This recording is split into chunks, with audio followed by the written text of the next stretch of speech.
నిర్ధారణకు అంతిమ నిర్ణయం DNA టెస్ట్. ఉన్నది ఉన్నట్లుగా వాస్తవాలను శోధించి వివరించే మన DNA టీవీ, మన రాష్ట్రం, మన ఛానల్. నమస్తే, వార్తలకి స్వాగతం. ఈనాటి ముఖ్యాంశాలు.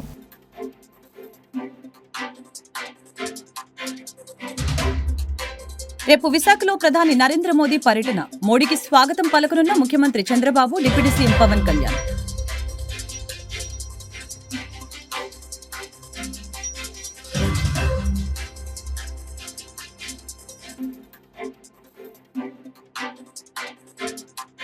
కుప్పంలో జననాయకుడు కేంద్రాన్ని ప్రారంభించిన సీఎం చంద్రబాబు. కుప్పం టీడీపీ కార్యాలయాన్ని సందర్శించిన అధినేత. జననాయకుడు కేంద్రం ప్రారంభించి పనితీరును పరిశీలన చేసిన సీఎం.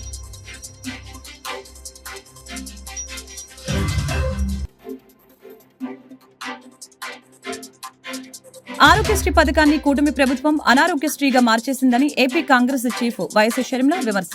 పేదవాడి ఆరోగ్యానికి భరోసా ఆరోగ్యశ్రీ అని వెల్లడి. పెండింగ్ బకాయిలు వెంటనే విడుదల చేయాలని డిమాండ్. భారత ప్రధాని నరేంద్ర మోదీ పర్యటనకు విశాఖపట్నం సిద్దమవుతోంది. ఇప్పటికే ప్రధాని మోదీ సభా ప్రాంగణాన్ని ఎస్పీజీ ఆధీనంలోకి తీసుకుంది. ఏయూ ఇంజనీరింగ్ గ్రౌండ్ కి 2 కిలోమీటర్ల పరిధిలో స్థానిక ప్రజలకు ఆధార్ వెరిఫికేషన్ పూర్తి చేశారు.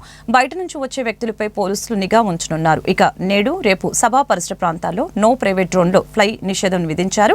అలాగే ఈ నేపథ్యంలో సభా ప్రాంగణంలో 5,000 మంది పోలీసులు చేరుకుంటున్నారు. 35 మంది ఐపీఎస్ అధికారులు పర్యవేక్షణ చేస్తున్నారు. ఇక ప్రధాని మోదీ కంటే ముందుగానే ముఖ్యమంత్రి నారా చంద్రబాబు నాయుడు, డిప్యూటీ సీఎం పవన్ కళ్యాణ్లు విశాఖ చేరుకోనున్నారు.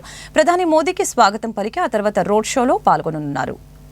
కుప్పంలో జననాయకుడు కేంద్రాన్ని సీఎం చంద్రబాబు ప్రారంభించారు. జననాయకుడు కేంద్ర పనితీరుని సీఎం పరిశీలించారు. జననాయకుడు కేంద్రం ప్రస్తుతానికి పైలట్ ప్రాజెక్టుగా కుప్పంలో అమలు చేస్తున్నారు. ఏపీ ముఖ్యమంత్రి చంద్రబాబు సొంత నియోజకవర్గం కుప్పంలో పర్యటిస్తున్న సంగతి తెలిసిందే. ఇవాళ ఆయన కుప్పం టీడీపీ కార్యాలయానికి వచ్చారు. జననాయకుడు కేంద్రాన్ని ప్రారంభించారు. కుప్పం ప్రజలు తమ సమస్యలపై జననాయకుడు కేంద్రంలో వినతి పత్రాలు అందించవచ్చు. ఈ కేంద్రంలోని సిబ్బంది ప్రజల వద్ద నుంచి వినతులను స్వీకరించి వాటిని ఆన్లైన్లో నమోదు చేస్తారు. ఆ సమస్యలు పరిష్కారం అయ్యాక ఆ వివరాలన్నీ ఆన్లైన్లో పొందుపరుస్తారు. నేడు ఈ జననాయకుడు కేంద్రాన్ని ప్రారంభించిన సీఎం చంద్రబాబు పనితీరుని పరిశీలించారు. ఈ జననాయకుడు కేంద్రం ప్రస్తుతానికి పైలట్ ప్రాజెక్టుగా కుప్పంలో అమలు చేస్తున్నారు. దీని పనితీరు ఆధారంగా త్వరలో రాష్ట్ర వ్యాప్తం చేయనున్నారు. జస్ట్ బిగిన్ చేశాం కాబట్టి ఫర్ నౌ మీరు కొత్త కాంటాక్ట్ క్రియేట్ చేయడం అని చెప్పాము. బట్ నా పేరు విలేజ్ సెలెక్ట్ చేస్తే సరిపోతుంది. పేరు ఇనిషియల్ లెటర్స్ అది ఫ్యూచర్లో సెలెక్ట్ చేస్తే ఆటోమేటిక్ మీరు అన్న డీటెయిల్స్ సార్ ఆటోమేటిక్ ఫిల్అప్ అవుతుంది. ఫిల్అప్ ఆటోమేటిక్గా వచ్చేట్టుగా చూస్తే సరిపోతుంది. It work it out letters నాకు అంటే గవర్నమెంట్ డేటాలో we're fixing Aadhaar and then house with GPS, not house number, with GPS also. So that దాన్ని బేస్ చేసుకొని ఆ ఇల్లు, address, number, everything will be linked automatic. Even by having the data ఆ వ్యక్తి యొక్క ప్రొఫైల్ కూడా వచ్చేస్తుంది ఫ్యూచర్లో. ల్యాండ్ ప్రొఫైల్, లేకపోతే హెల్త్ ప్రొఫైల్, లేకపోతే హాస్పిటల్, అన్నీ ఎడ్యుకేషన్, ఎవ్రీథింగ్ లింక్ పెట్టేస్తున్నాం. వాడు వృత్తి, ఎవ్రీథింగ్ అవన్నీ వచ్చినప్పుడు అక్కడ ఓవరాల్గా మనకు ఆ ఫ్యామిలీ యొక్క ప్రొఫైల్ మన దగ్గర ఉంటే డెసిషన్ మేకింగ్ ఈజీ అవుతుంది. Complete family, that is where we're working. ఇక్కడికి మీకు వచ్చినప్పుడు ఆ డేటా మీ దగ్గర లేదు కాబట్టి పార్టీ డేటా మీ దగ్గర ఉంది. ఆరోగ్యశ్రీ పథకాన్ని కూటమి ప్రభుత్వం అనారోగ్యశ్రీగా మార్చేసిందని AP Congress chief YS Sharmila విమర్శించారు. పేదవాడి ఆరోగ్యానికి భరోసా ఆరోగ్యశ్రీ అని చెప్పారు. దివంగత ముఖ్యమంత్రి వైఎస్ రాజశేఖర రెడ్డి మానసపుత్రిక ఈ పథకమని అన్నారు. ప్రాణాలు తీసే జబ్బొచ్చిన సంజీవని లాంటి ఆరోగ్యశ్రీ పథకాన్ని కూటమి సర్కార్ నిర్వీర్యం చేస్తుందని దుయ్యపట్టారు. 3,000 కోట్ల బకాయిలు చెల్లించకుండా వైద్య సేవలు నిలిచేదాకా చూడటం అంటే పథకాన్ని నిర్వీర్యం చేసే కుట్రగానే దీన్ని చూడాలని షర్మిల అన్నారు. ఆరోగ్యశ్రీ పథకానికి మంగళం పాడి ప్రజల ఆరోగ్యంతో కూటమి ప్రభుత్వం చెలగాట చెలగాట మారుతుందని విమర్శించారు. ఆరోగ్యానికి పెద్దపీట అంటూనే కత్తిపీట వేస్తున్నారని అన్నారు. ఆరోగ్యశ్రీని నిర్వీర్యం చేస్తూ వదిలించుకునే ప్రయత్నాలు చేస్తున్నారని మండిపడ్డారు. పెండింగ్ బకాయిలు వెంటనే విడుదల చేయాలని డిమాండ్ చేశారు. సెంట్రల్ నియోజకవర్గ తెలుగుదేశం పార్టీ కార్యాలయం నందు ముఖ్యమంత్రి సహాయ నిధి కింద నియోజకవర్గంలోని 57వ డివిజన్ న్యూ రాజరాజేశ్వరిపేటకు చెందిన గొడవర్తి శ్రీనివాసరావుకి 5 లక్షల రూపాయల చెక్ని, అలాగే 59వ డివిజన్ న్యూ అజిత్ సింగ్ నగర్ కి చెందిన పరస ఈశ్వర్ బాబుకి 95,800 రూపాయల చెక్ని మరియు నాగలక్ష్మికి 1,02,551 రూపాయల చెక్ని సెంట్రల్ నియోజకవర్గ శాసనసభ్యులు బోండా ఉమామేశ్వరరావు CMRF చెక్కుల్ని పంపిణీ చేశారు. ఈ సందర్భంగా బోండా ఉమా మాట్లాడారు. అత్యవసర పరిస్థితుల్లో ఉండి వైద్యం చేయించుకోలేని వారికి చేయూతనిస్తూ వైద్య ఖర్చులు భారమై ఆర్థిక సమస్యలతో సతమతమవుతున్న అభాగ్యుల జీవితాల్లో ముఖ్యమంత్రి సహాయ నిధి వెలుగులు నింపుతుందని సందర్భంగా తెలియజేశారు. అధికారంలోకి వచ్చిన నాటి నుంచి పేద ప్రజలు మేలు చేసే విధంగా కూటమి ప్రభుత్వం పనిచేస్తుందని తెలిపారు.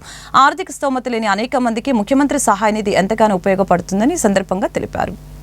హోంమంత్రి వంగలపూడి అనిత ప్రచార రథంపై భారత ప్రధాని నరేంద్ర మోదీ బుధవారం రోడ్ షో నిర్వహించనున్నారు. పాయకరావుపేట నియోజకవర్గంలోని నక్కపల్లి బల్క్ డ్రగ్ పార్కుకి శంకుస్థాపన అనంతరం విశాఖ సిద్ధి వినాయక ఆలయం నుంచి సభా వేదిక వరకు నిర్వహించే ప్రధాని రోడ్ షో కోసమే తీర్చిదిద్దిన హోంమంత్రి ప్రచార రథం ప్రత్యేక ఆకర్షణగా నిలవనుంది. సంధ్య థియేటర్ తొక్కిసలాటలో తీవ్రంగా గాయపడి సికింద్రాబాద్ కిమ్స్ ఆసుపత్రిలో చికిత్స పొందుతున్న శ్రీతేజ్ని సినీ నటుడు అల్లు అర్జున్ పరామర్శించారు. ఆయన కిమ్స్ ఆసుపత్రికి వెళ్లారు. అల్లు అర్జున్ రాకముందే అక్కడకు సినీ నిర్మాత దిల్ రాజు చేరుకున్నారు. అల్లు అర్జున్ రాక నేపథ్యంలో ఆసుపత్రి వద్ద పోలీసులు భారీ బందోబస్తు ఏర్పాటు చేశారు. పెద్ద ఎత్తున అభిమానులు వచ్చే అవకాశం ఉండటంతో పోలీసులు ముందు జాగ్రత్త చర్యలు తీసుకున్నారు. సంధ్య థియేటర్ వద్ద తొక్కిసలాటలో శ్రీతేజ్ తల్లి రేవతి మృతి చెందిన విషయం తెలిసిందే. బాధిత కుటుంబానికి పలువురు సినీ ప్రముఖులు ఆర్థిక సాయం అందజేశారు. అల్లు అర్జున్ కూడా తన వంతు సాయం అందజేశారు. బ్యూరో ఆఫ్ ఇండియన్ స్టాండర్డ్స్ 78వ వ్యవస్థాపక దినోత్సవ వేడుకలు విజయవాడ నగరంలో ఘనంగా నిర్వహించారు. BIS భవిష్యత్తులో నిర్వహించనున్న కార్యాచరణ ప్రణాళికని ఈ సందర్భంగా మ్యానుఫ్యాక్చర్కి వివరించడం జరిగిందని VIS joint director Ramakant Sagar తెలిపారు. గుణదలలోని పార్కు హయాత్లో BIS 78వ వ్యవస్థాపక దినోత్సవ వేడుకల్ని నిర్వహించడం జరిగింది.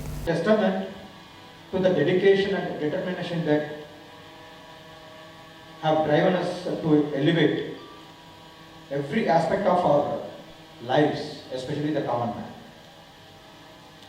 Ensuring that these principles guide our action and policy decisions and its implementation, not only now and in the future.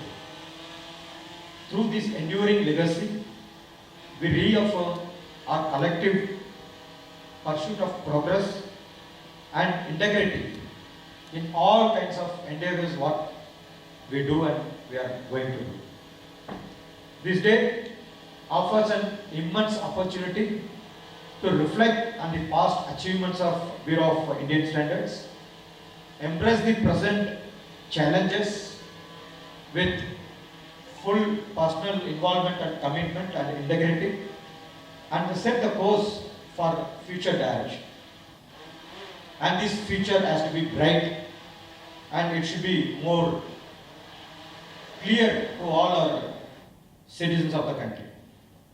It is heartening to see such a diverse assembly of stakeholders from different parts of the state, industries and other representatives from different organizations, accreditation agencies, academic institutions and research communities. This gathering provides an unique platform for sharing insights, exchanging wonderful ideas and developing actionable recommendations at the end of the celebrations, at the end of the workshop that addresses the present challenges and sees the opportunities ahead in the future. Quality is not just a measure, it is a commitment and a way of life. It forms the foundation of trust, drives the progress and innovation. Across every sector, quality enhances public welfare, strengthens industrial competitiveness and builds enduring confidence. As India's national standards body, Bureau of Indian Standards has been instrumental in shaping the country's quality standards since its inception in 1947. Bureau of Indian Standards has been evolving into a robust institution that formulates, implements and promotes standardization across diverse sectors and fields. Standards are more than technical specifications. It is not just a mere technical parameter with measures and weights or some quality standards. It is a benchmark. They are benchmark of excellence that foster uniformity, protect consumer interests and rights, and further drive innovation, which fosters uniformity, protects consumers' interests and drive innovation. Janasena party అన్ని సామాజిక వర్గాలకు సమాన ప్రాధాన్యత ఇస్తుందని Avanigadda MLA మండలి బుద్ధప్రసాద్ తెలిపారు. మంగళవారం అవనిగడ్డలోని MLA కార్యాలయంలో నాగాయలంక మండలం పర్ర చివర శివారు దీనదయాలపురం గ్రామానికి చెందిన 30 మంది మత్స్యకారులు జనసేన పార్టీలో చేరారు. వారికి ఎమ్మెల్యే బుద్ధప్రసాద్ జనసేన కండువాలతో స్వాగతం పలికారు. నాగాయలంక మండలంలో చిట్ట చివరి గ్రామమైన దీనదయాలపురం గ్రామస్తులు, ప్రత్యేకించి మత్స్యకారులు ఈరోజు జనసేన పార్టీలో చేరటం చాలా ఆనందదాయకమైన విషయం. ఎందుకంటే పవన్ కళ్యాణ్ గారు అట్టడుగు ప్రజానీకం గురించి ఆలోచించే నాయకుడు.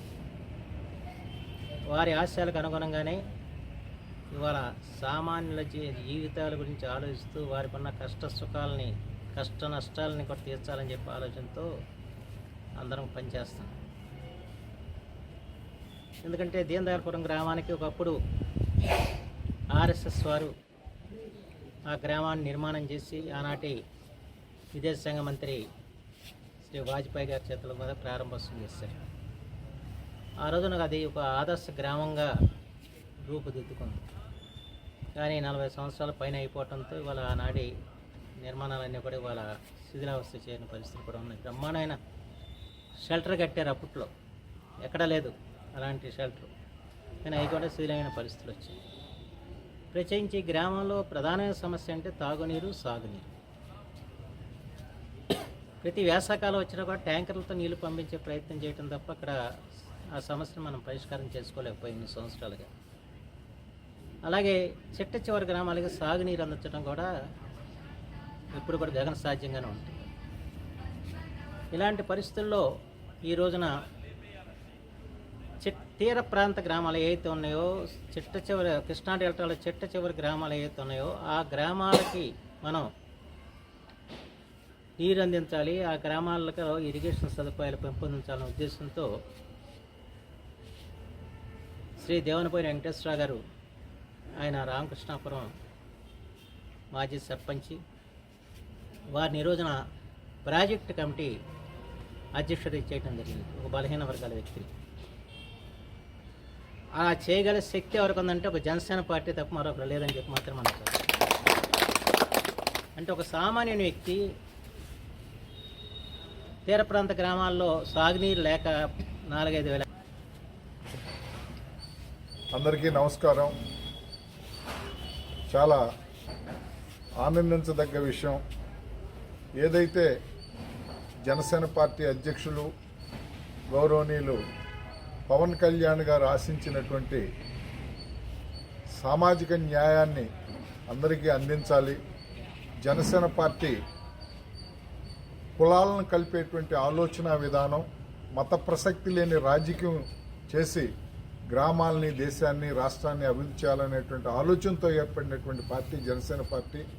అలాంటి జనసేన పార్టీ మూల సిద్ధాంతమైనటువంటి కులాలను కలిపే ఆలోచన విధానంతో ముందుకు వెళ్ళాలనేటువంటి సిద్ధాంతానికి ఆకర్షితులై పెద్దలు మన ప్రీతమ నాయకులు మండలి బుద్ధప్రసాద్ గారు నాయకత్వ పటిమను గుర్తించి ఏదైతే ఈ నియోజకవర్గంలో వారి నాయకత్వంలోని నియోజకవర్గం అభివృద్ధి చెందుతుంది, ఏదైతే వారి నాయకత్వంలోని మన గ్రామసీమల్లో ఉన్నటువంటి మౌలిక సమస్యల పరిష్కారం దొరుకుతుందనేటువంటి ఒక మహత్తరమైనటువంటి ఆశయంతో జనసేన పార్టీలో చేరినందుకు మిమ్మల్ని అందరినీ కూడా మనస్ఫూర్తిగా కృష్ణా జిల్లా జనసేన పార్టీ తరఫున అభినందిస్తూ స్వాగతిస్తూ, ఏదైతే మీరు కోరుకుని గ్రామాల అభివృద్ధి కోసం, మీ గ్రామ అభివృద్ధి కోసం, ఎందుకంటే సముద్రానికి కోతవేటు దూరంలో ఉన్నటువంటి మీ గ్రామం అన్ని రంగాల్లో తాగునీరు, సాగునీరు, మురుగునీరు, రోడ్లు వగైరా మౌలిక సమస్యలతో ఇబ్బందులు పడేటువంటి పరిస్థితుల్లో మీ గ్రామాన్ని పూర్తిగా మంచి గ్రామంగా తీర్చిదిద్దేటువంటి కార్యక్రమం మన నాయకులైనటువంటి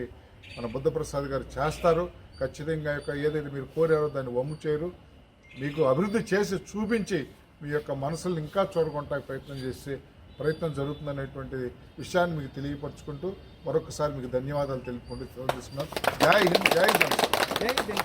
త్వరలోనే విశాఖపట్నం, తిరుపతిలో పర్యాటక పెట్టుబడిదారుల సదస్సు నిర్వహించేందుకు ఏర్పాట్లు చేయాలని పర్యాటక శాఖ అధికారులకి రాష్ట్ర పర్యాటక, సాంస్కృతిక, సినిమాటోగ్రఫీ మంత్రి కందుల దుర్గేష్ సూచించారు. ఈ మేరకు మంగళవారం వెలగపూడి సచివాలయంలో 2వ బ్లాక్లోని తన ఛాంబర్లో రాష్ట్ర పర్యాటక, సాంస్కృతిక, సినిమాటోగ్రఫీ మంత్రి కందుల దుర్గేష్ పర్యాటక శాఖ ఉన్నతాధికారులతో సమీక్ష సమావేశం నిర్వహించారు. ఏపీలో సంచలనం సృష్టించిన బియ్యం మాయం కేసులో మాజీ మంత్రి వైసీపీ నేత పేర్ని నానికి హైకోర్టులో కాస్త ఊరట లభించింది. ఈ కేసుకు సంబంధించి పేర్ని నాని వేసిన ముందస్తు బెయిల్ పిటిషన్పై హైకోర్టులో విచారణ వాయిదా పడింది. తదుపరి విచారణను ఈ నెల 20కి ధర్మాసనం వాయిదా వేసింది. అప్పటి వరకు తొందరపాటు చర్యలు తీసుకోవద్దని పోలీసులకు హైకోర్టు ఆదేశాలు జారీ చేసింది. గుంటూరు నగరపాలక సంస్థ ఆధ్వర్యంలో ఈ నెల 12వ తేదీ నుంచి 15వ తేదీ వరకు నగర పశ్చిమ నియోజకవర్గ పరిధిలోని ఎన్టీఆర్ స్టేడియంలో సంక్రాంతి సంబరాలు నిర్వహిస్తున్నట్లు నగర కమిషనర్ పులి శ్రీనివాసులు వెల్లడించారు. మంగళవారం ఉదయం నగరంలోని ఎన్టీఆర్ స్టేడియంలో సంక్రాంతి సంబరాలకు సంబంధించిన పోస్టర్ను ఆవిష్కరించారు. ఈ కార్యక్రమంలో నగర పశ్చిమ నియోజకవర్గ ఎమ్మెల్యే గల్లా మాధవి, పలువురు కార్పొరేటర్లు, అధికారులు పాల్గొన్నారు. ఈ వేడుకలలో పాల్గొనేవారు ముందస్తుగా ఎన్టీఆర్ స్టేడియంలో రిజిస్ట్రేషన్ చేయించుకోవాలని ఈ సందర్భంగా తెలిపారు. ప్రభుత్వం ఏర్పాటైన తర్వాత 2025లో ఫస్ట్ ప్రోగ్రామ్ నగరపాలక సంస్థ ఆధ్వర్యంలో వెస్ట్ అసెంబ్లీ కాన్ఫరెన్స్లో ప్రిన్సెస్లో సంక్రాంతి సంబరాలు షెడ్యూల్ అంటే ప్రోగ్రామ్ సంబంధించిన షెడ్యూల్ ఈరోజు రిలీజ్ చేశారు. దీనిలో చూసుకుంటే 12వ తేదీ అంటే మనకి ఈ సంవత్సరం 13, 14, 15 నిమిషాలుగా సంక్రాంతి పండుగ జరుగుతుంది. అంటే దానికంటే ముందుగానే 12వ తేదీతో మనకి సంక్రాంతి సంబరాలు తెచ్చుకోవాలి. 12వ తేదీ ఉదయం 9 గంటల నుంచి ఇక్కడ ప్రోగ్రామ్స్ స్టార్ట్ అవుతాయి. ముగ్గుల పోటీలు స్టార్ట్ అవుతుంది. తర్వాత మొహిందీ ఆడవాళ్ళ పిల్లలకు మొహిందీ యాక్టివిటీస్ కూడా ఇక్కడ టేకప్ చేయడం. ఇది 12వ తేదీ.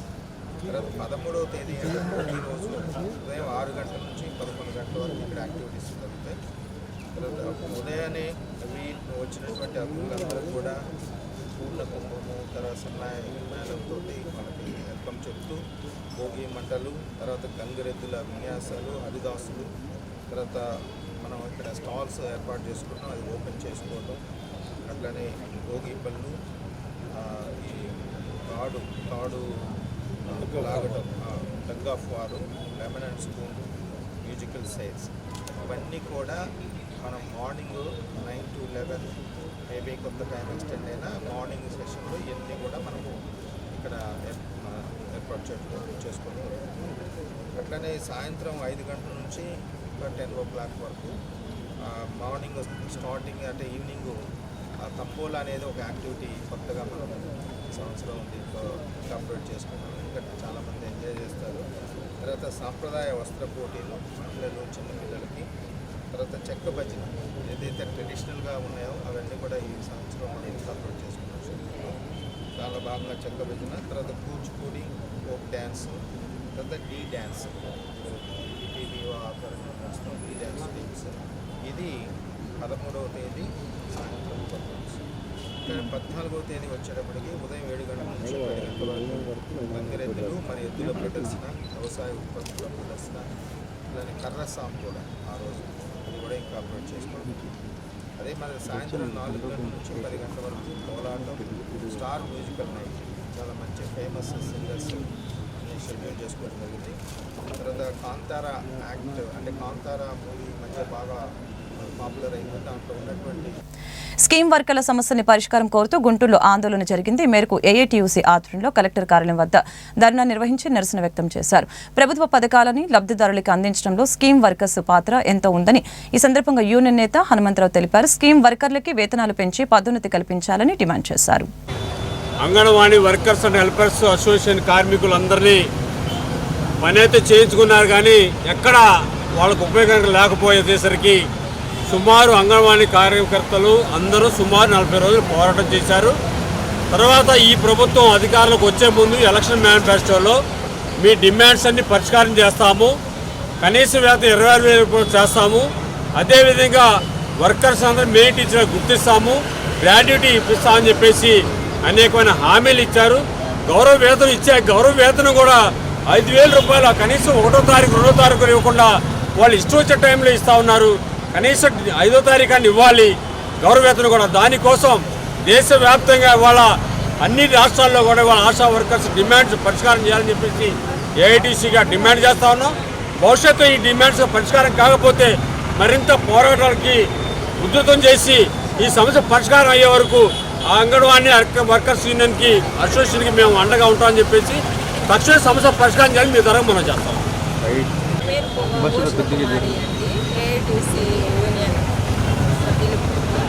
అయితే మేము ఎంతగా మేము ఎంత చేస్తున్నాం సేవ అనేది ప్రభుత్వానికి ముందు గుర్తించాలండి. గుర్తించి మేము ఆ 11,000 మా పిల్లల్ని పిల్లల్ని చదివించుకోవడానికి కుటుంబానికి ఇప్పుడున్న పరిస్థితులను బట్టి అసలు అవి ఎలా మాకు ఉపయోగపడుతుంది ఒక్కసారి ప్రభుత్వం వాళ్ళు ఆలోచించాలండి. వాళ్ళు ఆలోచించి మమ్మల్ని మేము చేస్తున్న పనికి ఫలితంగా ఉందా లేదా, అసలు మేము ఆ ఫలితం మాకు సరిపోతుందా అనేది ఆలోచించి మాకు మా సమస్యను పరిష్కరించాలని ముఖ్యంగా కోరుకుంటున్నామండి. అదొకటి చిన్న పిల్లలండి, మాకు వచ్చే 3+ పిల్లలు. పెద్ద పిల్లలకు సెలవులు ఇస్తున్నారు, చిన్నపిల్లలకు సెలవులు ఇవ్వటం లేదు. వాళ్ళతో పాటు చిన్నపిల్లలకు మేము 6 నుండి 3 సంవత్సరాల వరకు DHR ఇస్తామండి. వాళ్ళతో పాటు ఈ 1 నెల మాత్రం DHR ఇస్తాము. మాకు సెలవులు మాత్రం మంజూరు చేయండి. మాకు ఇప్పుడు మెను 2 కూరలు ఉండాలంటున్నారండి. వాటికి తగ్గ ఛార్జీలు మాకు లేవండి. మాకు గ్యాస్ ఖర్చులు కూడా లేవండి. మెయిన్ సమస్య మాత్రం అసలు ఈ సమస్యలతో మేము చాలా ఇబ్బంది పడుతున్నాం సార్. మేము ప్రభుత్వ వాళ్ళు ఇచ్చిన ప్రతి పని మేము చేస్తున్నామండి అనుకోకుండా. కనుక మమ్మల్ని గుర్తించి మాకు ప్రభుత్వం వాళ్ళ నుండి పొందే వాటికి కూడా మేము అర్హులం కాదంటున్నారండి. ఓన్లీ 11,000 జీతానికి ఏ పథకానికి అర్హులం కాదంటున్నారండి. చాలామంది ఇల్లు లేక అసలు పెన్షన్ భర్త చనిపోయి పెన్షన్ రాక ఎంతో ఇబ్బంది పడుతున్నారండి. మాలో కూడా వాళ్ళకు కూడా ఈ న్యాయం చేసి మా శాలరీలు కనుక పెంచితే కనుక మేము అడగమండి. మా శాలరీలు పెంచకపోవడం వల్లనే మేము అది చాలక మేము ఈ రేట్ చేయాల్సి వస్తుంది. లేకపోతే ప్రభుత్వాన్ని మేము అడగం సార్. మాకు మాత్రం గుంటూరు పశ్చిమ నియోజకవర్గంలో అభివృద్ధి పనులకి శంకుస్థాపన కార్యక్రమాలు జరిగాయి. విద్యానగర్లో 51 లక్షలతో నిర్మించిన సీసీ రోడ్లు, డ్రైన్లకి ఎమ్మెల్యే గల్లా మాధవి ముఖ్య అతిథిగా హాజరై భూమి పూజ చేశారు. కార్యక్రమంలో కార్పొరేటర్లు కొమ్మినేని కోటేశ్వరరావు, వేములపల్లి శ్రీరామ్ ప్రసాద్, ఇతర నేతలు, అధికారులు పాల్గొన్నారు. విడతల వారీగా అన్ని డివిజన్లు అభివృద్ధి పనులు పూర్తి చేస్తామని సందర్భంగా ఎమ్మెల్యే తెలిపారు. డ్రైన్లు, రహదారులతో పాటు అన్ని మౌలిక సదుపాయాలు కల్పిస్తామని ఎమ్మెల్యే వెల్లడించారు. నమస్కారం అండి. ఈరోజు 43వ డివిజన్లో విద్యానగర్ 3/5 నుంచి 1/5 వరకు దాదాపు 420 మీటర్ల రోడ్డు, అదేవిధంగా డ్రైన్స్ 2 వైపులా వేసుకోవడం జరుగుతుందండి. దగ్గర 51 లక్షల రూపాయల వర్క్ ఈరోజు ఇక్కడ శంకుస్థాపన చేసుకోవడం జరిగింది. ఎప్పటి నుంచో ప్రజలందరూ కూడా ఆకాంక్షిస్తున్న ఈ రోడ్ని ఈరోజు ప్రారంభించుకోవడం జరిగింది.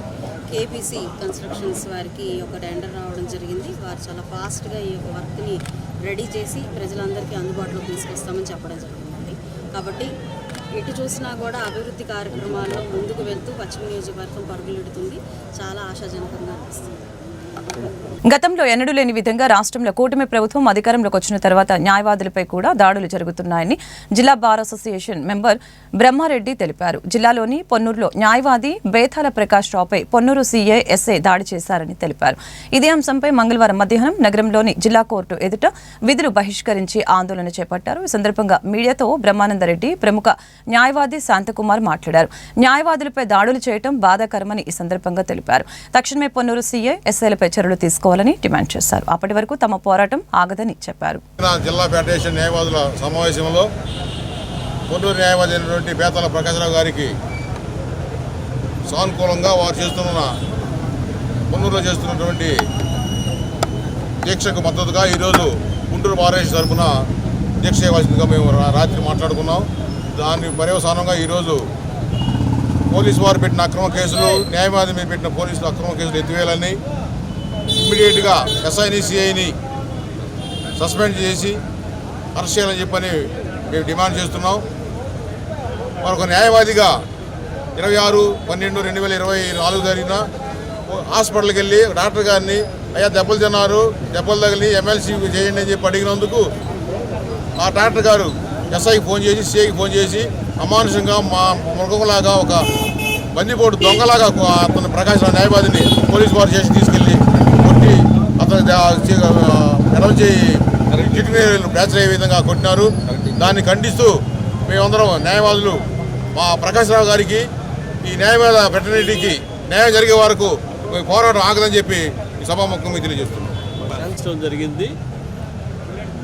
బేతాళ ప్రకాష్ అనే పొన్నూరు న్యాయవాది పైన పొన్నూరు ఎస్ఐ రాజ్కుమారు 3rd డిగ్రీ ఉపయోగించి మరో 3 కానిస్టేబుల్స్ సిఐ గారి ప్రమేయంతో సిఐ గారి ఆదేశాల మేరకు బేతాళ ప్రకాష్ని తీవ్రంగా గాయపరిచి కొట్టి అసభ్యంగా తిట్టి న్యాయవాదని తెలిసి కూడా న్యాయవాద వృత్తిని అవమానపరిచే రీతిలో దారుణంగా కొట్టారు.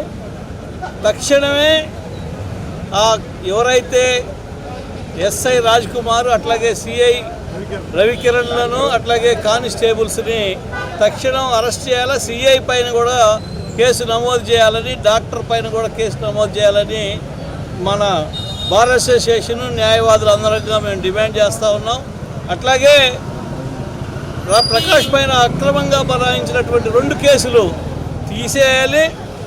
రాజ్కుమార్ పైన అట్లాగే సిఐ రవికిరణ్ పైన మిగిలిన 3 కానిస్టేబుల్ పైన కూడా కేసులు నమోదు చేసి అరెస్ట్ చేయాలని మేము గుంటూరు బార్ అసోసియేషన్గా డిమాండ్ చేస్తూ ఉన్నాం. మాజీ ఎంపీ నందిగం సురేష్కి మరియమ్మ హత్య కేసులో ఉచ్చు బిగుస్తోంది. ఈరోజు సురేష్ బెయిల్ పిటిషన్పై సుప్రీంకోర్టు విచారణ చేపట్టింది. సందర్భంగా కీలక తీర్పు చెప్పింది. తెలుగు రాష్ట్రాల్లో మరియమ్మ కేసు సంచలనం సృష్టించిన విషయం తెలిసిందే. అయితే ఈ కేసులో నిందితునిగా ఉన్న మాజీ ఎంపీ నందిగం సురేష్కి సుప్రీంకోర్టులో ఎదురు దెబ్బ తగిలింది. ఇవాళ నందిగం సురేష్ బెయిల్ పిటిషన్పై సుప్రీంకోర్టు విచారణ చేపట్టింది. ఈ సందర్భంగా సుప్రీంకోర్టు కీలక తీర్పునిచ్చింది. మరియమ్మ హత్య కేసులో నందిగం సురేష్కి బెయిల్ ఇచ్చేందుకు సుప్రీంకోర్టు నిరాకరించింది. 2020లో తుళ్లూరు మండలం వెలగపూడికి చెందిన ఎస్సీ మహిళ మరియమ్మపై సురేష్ అనుచరులు దాడి చేశారు. తనకు వస్తున్న పెన్షన్ ని నిలిపివేశారని, ఇల్లు ఇస్తామని ఇవ్వలేదని అప్పటికి సీఎం వైఎస్ జగన్మోహన్ రెడ్డిని మరియమ్మ దూషించింది. మరియమ్మ ఇంటిపై దాడి చేసి ఆమెను నందిగం సురేష్ అనుచరులు హతమార్చారు.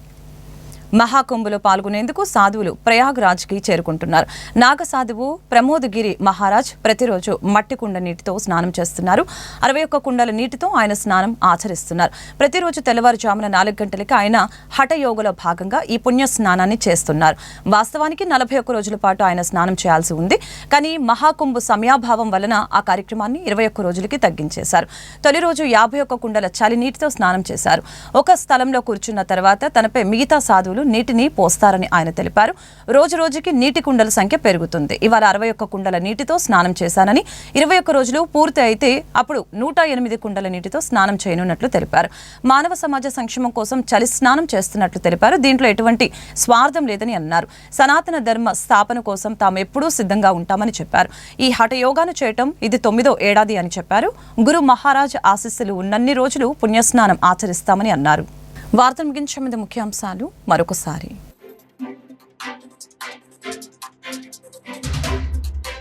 రేపు విశాఖలో ప్రధాని నరేంద్ర మోదీ పర్యటన. మోడీకి స్వాగతం పలకనున్న ముఖ్యమంత్రి చంద్రబాబు, డిప్యూటీ సీఎం పవన్ కళ్యాణ్.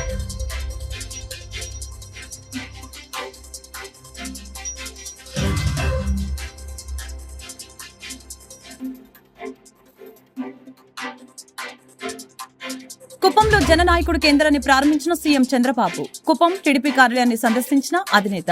జననాయకుడు కేంద్రం ప్రారంభించి పనితీరును పరిశీలన చేసిన సీఎం.